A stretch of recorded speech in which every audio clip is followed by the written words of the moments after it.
साताऱ्यात आधुनिक पेशवाई आल्यासारखं, मोगलाई आल्यासारखं तिथल्या स्थानिक पालकमंत्र्यांना अर्थात मंत्री महोदयांना फरफटत घेऊन गेले। सरकारमधल्या मंत्र्याला सरकारचे पोलीस जर अशी मारहाण करत असतील, धक्काबुक्की करत असतील, इजा पोचवत असतील तर सन्मान्य अध्यक्ष महाराज बोलायचं पण नाही। सभापती महोदया, ह्या दंडाला 4 पोलीस माझ्या, हे अजून दुखतंय। ह्या दंडाला 4 पोलीस, दोघांनी कंबर आवडली माझी। तो एसपी जो वागलाय ना सभापती महोदया, पूर्ण एखाद्या घरगाड्यासारखा वागलाय। त्यामुळे आपण माझी विनंती आहे, त्याला तात्काळ निलंबित करा, बडतर्फ करा सेवेतनं। आज त्याची निवृत्त हायकोर्ट जज मार्फत त्याची चौकशी करा। हा अन्याय आम्ही सहन करणार नाही। तर आता शेकडो लोकांमध्ये ओढाताण केली। अहो, हाड मोडलं, इजा झाली हाताला, भयानक त्रास झाला। त्यांनीच सांगितलं की 4 दिवस झालं शरीर नुसतं ठसठस करतंय, इतकी मारहाण झाली। हे पोलीस आहेत का मोगल आहेत, ज्यांनी मंत्र्याला सुद्धा सुट्टी दिली नाही। जिल्हा परिषद अध्यक्षासाठी ज्या पद्धतीचं प्लॅनिंग केलं आणि शंभूराज देसाई ज्या पद्धतीचं रडगाणं गात होते, एक गोष्ट लक्षात आली मंत्र्यांच्या की आपण सत्तेमध्ये पेशवाई सोबत आहोत, अर्थात भाजप सोबत आहोत, आणि आम्हाला ज्या पद्धतीची वागणूक दिली जाते ती अत्यंत वाईट आहे। म्हणजे याचा अर्थ असा आहे, देवाभाऊंनी ज्या पद्धतीनं साताऱ्यामध्ये शिंदे सेनेचा करेक्ट कार्यक्रम केला, एकनाथ शिंदे साहेबांच्या होम पिचवर शिंदेंना पराभव पत्करावा लागला। भारतीय जनता पार्टीनं ही अवस्था जर शिंदे गटाची केली असेल, कशाला राहता सत्तेत? सर्वसामान्य कार्यकर्त्यांना मारहाण केली असती, समजू शकलो असतो। एका जबाबदार मंत्र्याला, आमदारांना जनावरांसारखं फरफटत नेऊन खरंच त्यांना त्यांची जर पात्रता या भारतीय जनता पार्टीवाल्याने दाखवली असेल आणि शिंदे गटाचे 2 सदस्य फोडून त्यांच्याच आमदारांनी स्वतःची भाजपकडून निवडून आलेली बायको जर तिकडं अध्यक्ष करण्यासाठी शिवसेनेच्या वाघांना जर फसवलं असेल, तर ही किती मोठी दुर्दैवी घटना आहे।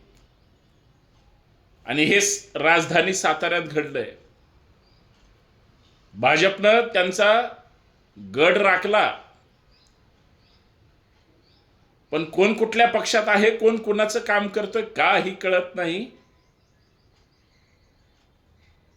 भारतीय जनता पार्टी किंवा देवेंद्र फडणवीस सरकारमध्ये किंवा मोदी सरकारमध्ये शिंदेंना नेहमी दुय्यम स्थान आहे, म्हणून ते सतत नाराज होऊन सातारा जिल्ह्यातल्या त्यांच्या करेगावी जातात। तिकडे सुद्धा आता तोंड दाखवायची जागा ठेवली नसल्यामुळं आता त्यांचे सगळे कार्यकर्ते काय आत्मपरीक्षण करतील, मंत्री, आमदार, पदाधिकारी, हा संशोधनाचा विषय। एसपींमध्ये एवढी हिंमत कशी काय होते? हे तेच तुषार दोषी आहेत ज्यांचं गेल्या 7-8 वर्षात 2दा निलंबन झालं।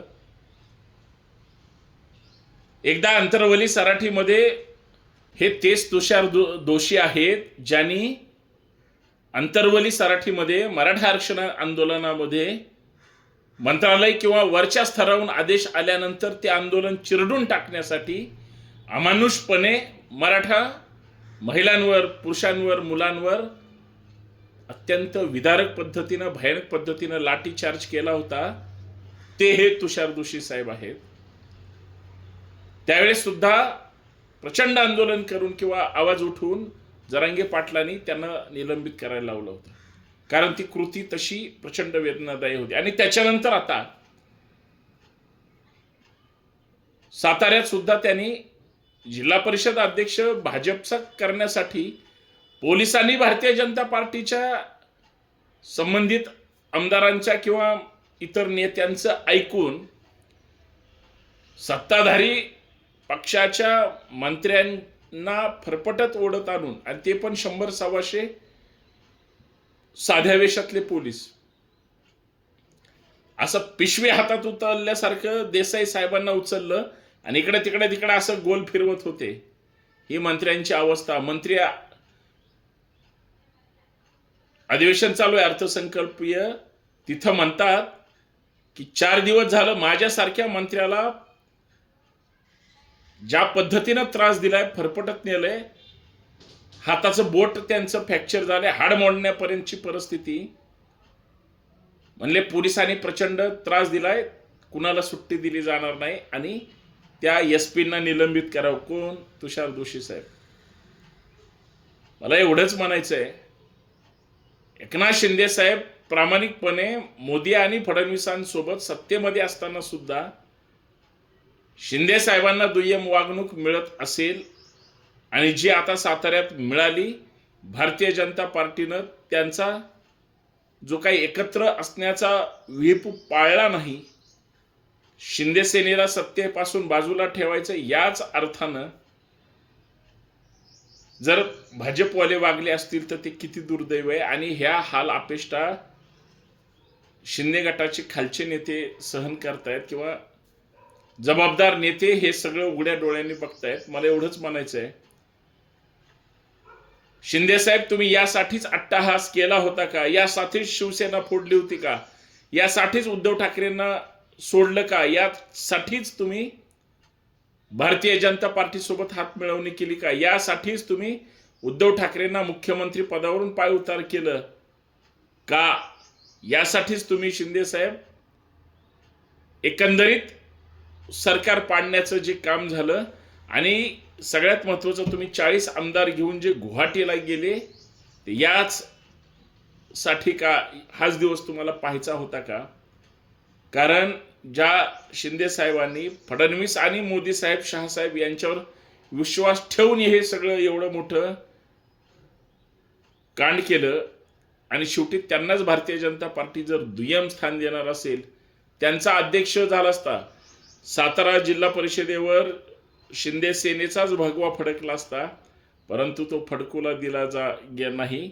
कारण तिथं भाजपचा हिरवा आणि तो काय भगवा अर्धा अर्धा मिळून तो फडकवायचा होता. आणि कदाचित महाराष्ट्राला माहिती असेल की एवढी महाराष्ट्रामध्ये संबंध टीका झालेले असताना सुद्धा 50 खोके एकदम ओके, 50 खोके एकदम ओके, अशा पद्धतीनं शिंदे साहेबांसोबत गेलेल्या आमदारांची प्रचंड हेटाई, अवमान किंवा चर्चा झाली. आज तीच लोक परत सत्तेमध्ये आली, हिरो झाली. जे ओरडत होते ते सत्तेमध्ये थांबले नाहीत, बसले नाहीत किंवा मिळालेले नाही. पण तिथं जाऊन सुद्धा जर काहीच कामं होणार नसतील, फक्त पदरी निराशाच असेल किंवा चुकीच्याच गोष्टीला लोकांना, नेत्यांना किंवा इतरांना सत्ताधारी पक्ष जर समर्थन देत असेल, तर हे साप चुकीचं दुर्दैवी आहे आणि महाराष्ट्राच्या समाज मनाला हे न पटणार आहे. महाराष्ट्रामध्ये अशा पद्धतीचं घाणेरडं राजकारण सुद्धा घडू शकतो, हे आपण उघड्या डोळ्यांनी पाहण्याचा त्या ठिकाणी प्रयत्न केलेला आहे. पण शिंदे साहेबांना लवकरात लवकर सत्तेमधून पायउतार केलं जाणार, सत्तेपासून बाहेर काढलं जाणार. येणारी विधानसभा किंवा लोकसभा सुद्धा भाजप 100% स्वबळावर लढण्याचा प्रयत्न करणार. त्याची काही कारणं आहेत, त्या हळूहळू महाराष्ट्रासमोर येतील, पण जी आली ती अत्यंत वेदनादायी आहेत आणि याच्यामध्ये सगळ्यांची फसवणूक होते, हे नाकारता येणारी गोष्ट नाही. कस काय शिंदे बरं आहे का? तुमची सतत फसवणूक होती, हे खरं आहे का? धन्यवाद.